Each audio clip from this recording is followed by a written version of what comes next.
I want you to, just for a second, imagine a microscopic border crossing. Okay. So on one side of this border, you have a thriving, really dense, highly active ecosystem of bacteria. And it's a formidable ecosystem, one that acts as this frontline defense for the human body, right? It's adapted to survive and fight. Right. It's essentially an armed guard. Exactly. But then on the exact opposite side of that border, literally just millimeters away, there's a totally sterile, vulnerable layer of submucosal tissue, a place where absolutely no bacteria should ever be. Not even one. It's a completely restricted zone. Right. And so today's deep dive is focusing on this highly specific, frankly fascinating medical challenge.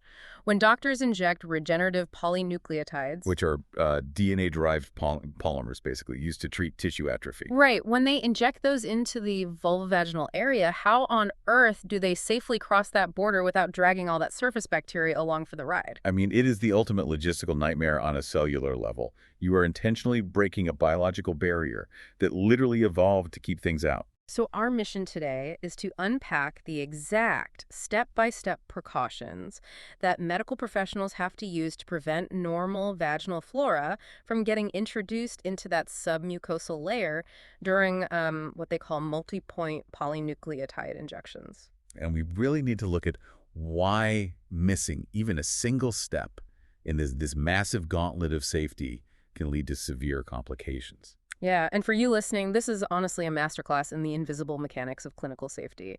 Whether you're curious about regenerative medicine, microbiology, or, you just want to understand the rigorous standards behind modern injectable treatments. It definitely gives you a profound appreciation for everything that happens before, during, and after a needle actually breaks the skin. For sure.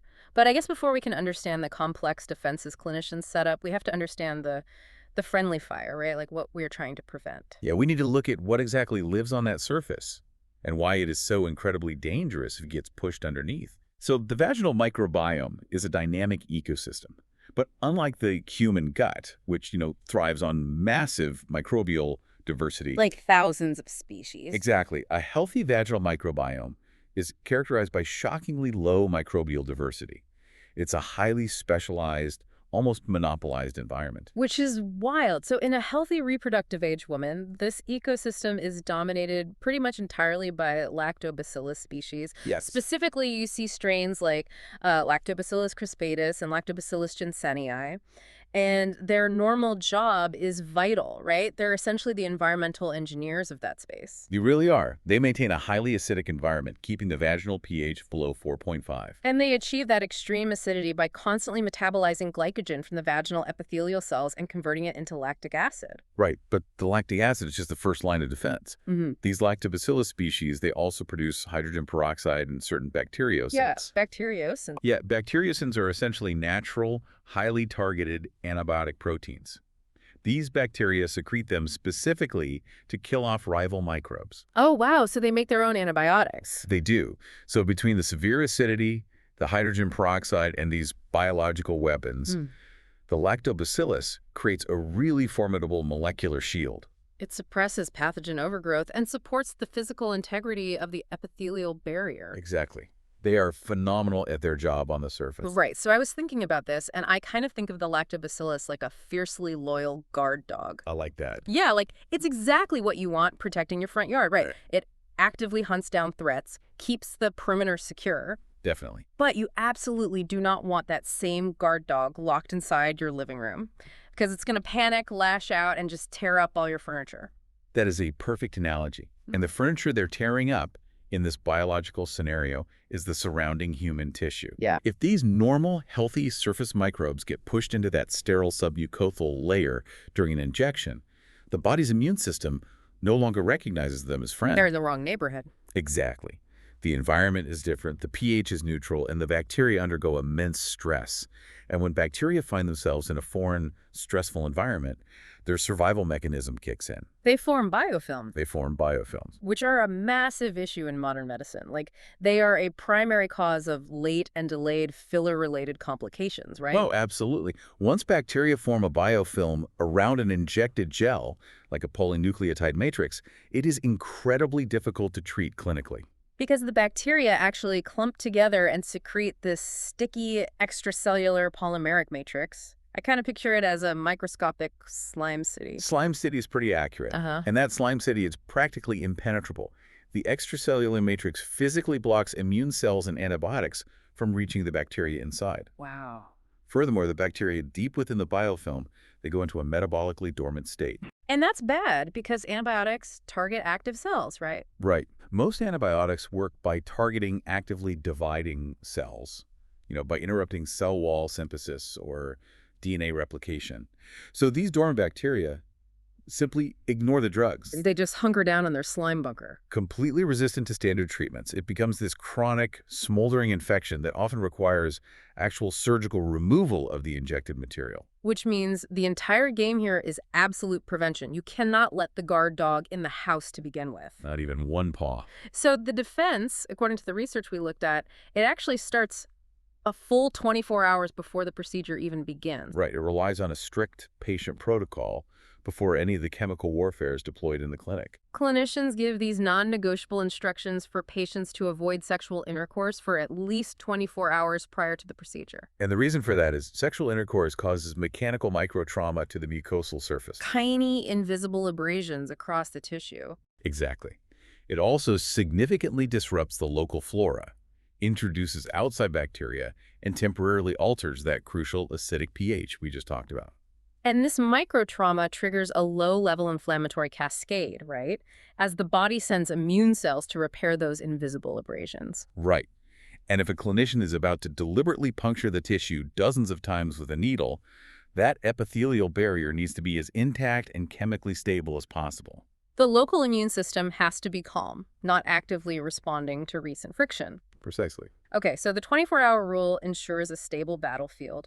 But once the patient is in the clinic, the area has to be disinfected under complete aseptic measures. And the sources highlight two heavy hitters used for this standard local disinfection. Yeah, the first one is povidone iodine, often just called PI, which is an FDA-approved standard for vaginal preparation. They usually use it at a 10% concentration. The mechanism of action for povidone iodine is brilliant in its brute force.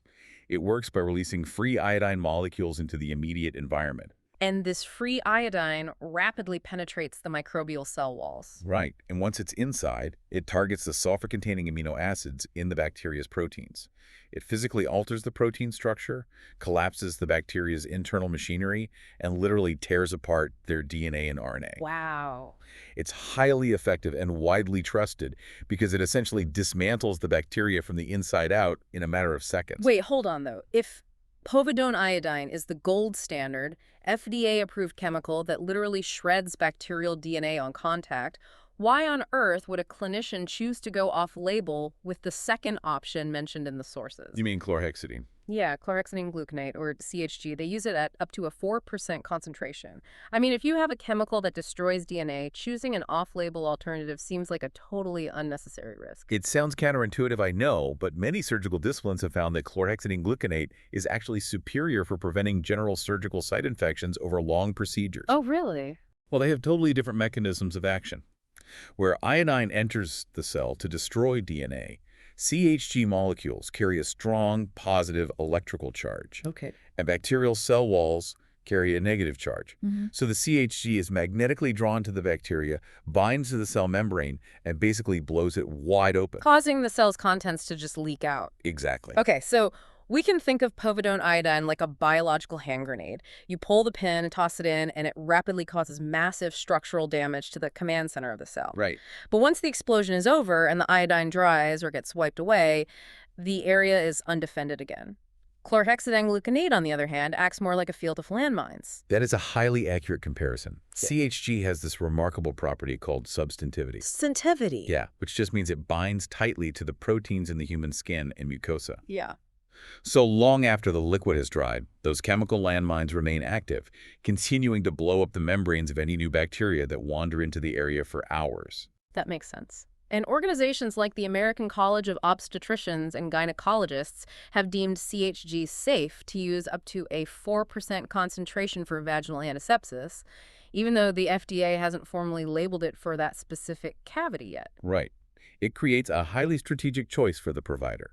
You either use the on-label grenade that hits hard and fast but fades quickly, or you use the off-label landmines that provide a durable, long-lasting chemical perimeter. And they make that call based on the expected length of the procedure and the specific tissue being treated. Exactly.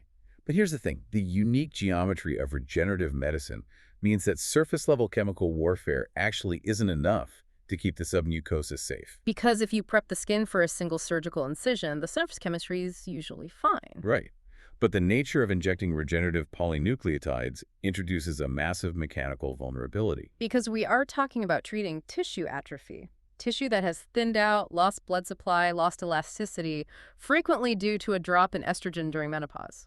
And the goal of the treatment is to get a mixture of polynucleotides and hyaluronic acid to stimulate collagen production and deeply hydrate the area. But to achieve that, the gel cannot just be deposited in one large lump, right? It has to be distributed evenly across a wide area, specifically targeting the superficial lamina propria. Yes, the superficial lamina propria is this thin layer of connective tissue situated just beneath the surface epithelium. And it's highly vascularized, meaning it's rich in blood vessels, and it contains the fibroblasts that the regenerative gel is trying to stimulate. Right, and crucially, it is strictly sterile. It sits roughly 3 millimeters below the surface. So hitting this specific 3 millimeter depth across a wide anatomical area requires specialized geometric injection patterns. Like on the labia majora, clinicians often use the linear retrograde technique. They insert a needle to the required depth, and as they slowly pull it back out, they leave a continuous microscopic thread of the regenerative gel behind. Exactly. But around the labia minora, the vaginal meatus, and the periclitoral areas, the tissue architecture requires what's called the microwheel technique. And the numbers on this technique are just staggering from an infection control standpoint. They really are. The clinician uses a tiny 30-gauge needle, and for context, 30 gauge is incredibly thin, roughly the diameter of a few human hairs, and just 13 millimeters long. Okay. They insert this microscopic needle at a shallow 30 to 45 degree angle. They deposit tiny aliquots, we're talking just 0.1 to 0.2 milliliters of the gel, creating a small raised bump in the tissue called a wheal. And they space these wheels a mere zero point 0.5 to 1 centimeter apart across the entire treatment zone. Right. So if you're listening to this and you've ever had, a cosmetic facial filler, you might be used to a doctor making 3 or 4 careful injections into your cheeks. Right. This procedure is completely different. It is like aerating a lawn. When you aerate a lawn, a machine punches dozens and dozens of tiny holes all over the yard to let water and nutrients penetrate the dense soil. In this medical scenario, the clinician is actively punching dozens of tiny holes across a highly sensitive mucosal surface. And every single one of those needle punctures acts as a potential elevator for any surviving surface bacteria to travel down into that 3 millimeter deep submucosal layer. The sheer volume of punctures acts as a massive risk multiplier. Exactly. This is why the grenade or the landmines from the pre-procedure prep are totally insufficient on their own. Sterility is constantly being compromised by the sheer mechanics of the treatment. Which brings us to the most active on-the-fly precautions, the interprocedure defenses. Right. Disinfecting before the injection is just the baseline. The operator must actively re-disinfect the site continuously. They use alcohol gauze nonstop. Every single time they wipe away a pinpoint of blood or prepare to move the needle 1 centimeter over to the next grid point, they are vigorously swabbing the area with alcohol. And don't forget the massage. The regenerative gel physically requires a post-injection massage to help it diffuse evenly through the lamina propria. Oh, right. And that massage process involves the clinician pressing, molding, and rubbing the newly punctured skin. Exactly. The operator is manipulating tissue that now has dozens of open microscopic elevator shafts leading down to the sterile zone. So if they don't thoroughly re-disinfect with alcohol gauze immediately before and during that massage, the mechanical friction will literally push surviving surface bacteria right into the fresh puncture wounds. Yes. And the skin itself is actively hiding threats, which makes this continuous wiping absolutely vital. There's a built-in contamination factor dictated by human anatomy. Right, because the needle does not pass through a smooth, flat sheet of plastic. Human skin and mucosa are heavily textured and porous. This is a frequently overlooked detail that catches careless practitioners off guard. The tissue is full of microscopic appendages, specifically hair follicles and sebaceous glands. You can think of sebaceous glands as deep protective bunkers diving far down into the dermis. Exactly. When you apply povidone iodine or chlorhexidine to the surface, it annihilates the bacteria on the flat planes of the tissue. But the surface tension of those liquids prevents them from completely flooding and sterilizing the deepest microscopic recesses of those glandular bunkers. Wait, really? So even if the surface of the skin is totally blasted with iodine, the needle actually gets dirty just by traveling through the patient's own pores and hair follicles. Exactly. The bacteria surviving down in those sebaceous glands are totally safe from the chemical wipe down. So as that 30-gauge needle slides into the skin, it can easily pass straight through a hair follicle or graze a sebaceous gland. It acts like a microscopic spear. Yes. It plunges into the bunker, picks up living bacterial hitchhikers that were hiding safely out of reach, and carries them directly down into the lamina propria. That is terrifying. So the needle itself gets contaminated merely by doing its job and traveling through the patient's own anatomy. Precisely. Because the needle inevitably picks up this microscopic contamination, a critical intra-procedure precaution is frequent needle swapping. The operator absolutely cannot use the same needle for the entire procedure. They have to constantly pause, detach the microscopic needle from the syringe, and attach a brand new sterile one. They do. This is especially vital when moving between multiple regions, like transitioning from the labia majora to the highly sensitive labia minora. But there is a secondary mechanical reason for the constant needle swapping, too. Every single time a needle punctures the tissue, the metal tip becomes slightly blunted. Right. Under an electron microscope, a needle that has punctured the skin just 3 or 4 times looks horrifying. Oh, I bet. The incredibly sharp bevel curls back on itself, forming a microscopic metal hook. Ugh. Yeah. When a clinician tries to save time or money by reusing that dulled needle, the tiny hook drags against the tissue. It creates a much larger jagged entry track, causing micro-tearing. And this larger wound channel makes it exponentially easier for bacteria to follow the needle down into the depths. It's exactly. Proper needle placement and obsessive needle swapping are non-negotiable to prevent dragging that surviving flora downward and sparking a biofilm. I mean, the clinical rigor required here is astonishing. Regenerative medicine in the vulvovaginal space offers profound, life-altering benefits for women suffering from severe atrophy and the painful effects of menopause. Absolutely. The polynucleotides genuinely restore tissue elasticity, hydration, and cellular function. But the safety profile of the entire treatment rests entirely on the operator's ability to wage a perfect microscopic war. And understanding this gauntlet of safety measures really demystifies what happens behind the closed doors of a treatment room. It highlights the stark, frankly terrifying difference between a highly competent, medically sound procedure and a dangerous, careless one. Right. When you read about complications from cosmetic or regenerative injections, it is almost always because one or more of these microscopic defense layers was breached or deemed, too much effort. Competent clinical practice isn't just about making the tissue look or feel better.